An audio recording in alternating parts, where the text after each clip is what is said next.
along with everybody else, professional learning communities. Now our teachers have an hour a week to sit together and talk together and work together. And we hire teacher leaders to lead those meetings because that's what the research says we should do.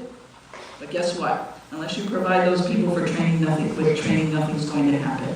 What we've tried to do is provide parallel paths of training. You've heard a lot here today already about the importance of teamwork.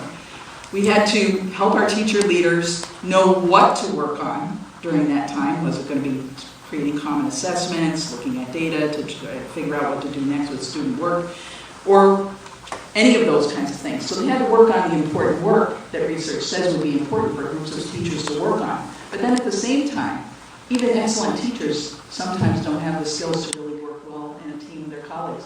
Our environment is not set up for that. We have individual little contractors that work in individual rooms all by themselves all day long. So we have to change that system.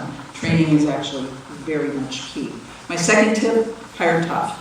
I always talk about it as getting the right people in the right seats on the bus. Hiring is, I think, the most important thing that I do. I'm looking for employees who are enthusiastic, willing to work hard, knowledgeable. They have to love kids. If you don't love kids, don't become a teacher. Understand the importance of teamwork now, and understand the role of working in a collaborative environment. I ask everybody the question, what kind of environment do you want to work in where you can be your personal best? If they don't talk about collaboration, they're not the person for me. It's amazing. Anyway, you would have a group of students doing Future City. If you know anything about the Cape, you know we're wrestling with this. What are we going to do with the septic problem on the Cape? Because we're this kind of isolated peninsula. The students involved in the Future City competition, they use SimCity software. Those students and teachers were working through those problems, and the kids suddenly said, I get it. As an urban planner, septic waste is a huge issue. How are we going to deal with it? That brought home to them a real life issue that might have just been a newspaper story that didn't have impact on them. If someone said 18 months ago, Ken, you're going to meet this phenomenal group of people from a group called GTEC, and they are really going to help you do some revolutionary things, wouldn't have expected that. And finally, they would have said, geez, and by the way, your 8th grade history, what they're going to do is they're going to have Peace Corps curriculum, and maybe some Peace Corps volunteers come in and work with students and say, how do you work with people from other countries and other cultures and not commit those faux pas that make it actually harder to work with others as opposed to successfully work with others?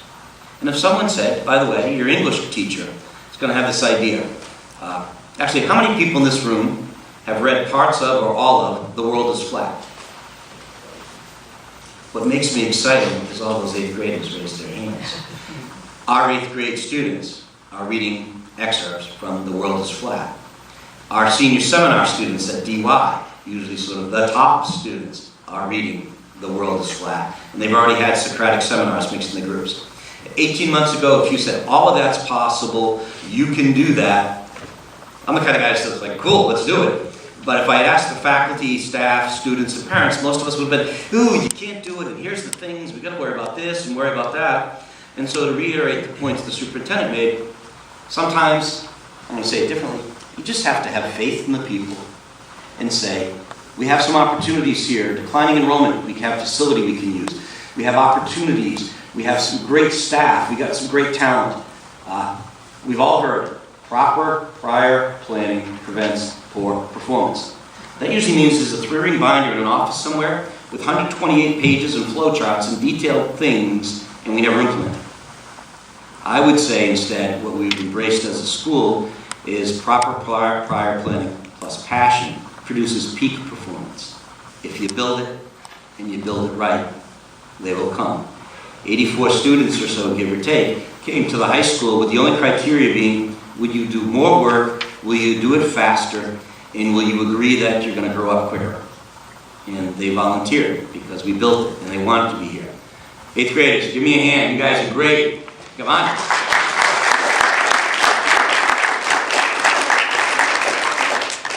There's a new wave. It's very exciting, and that's above 6th level.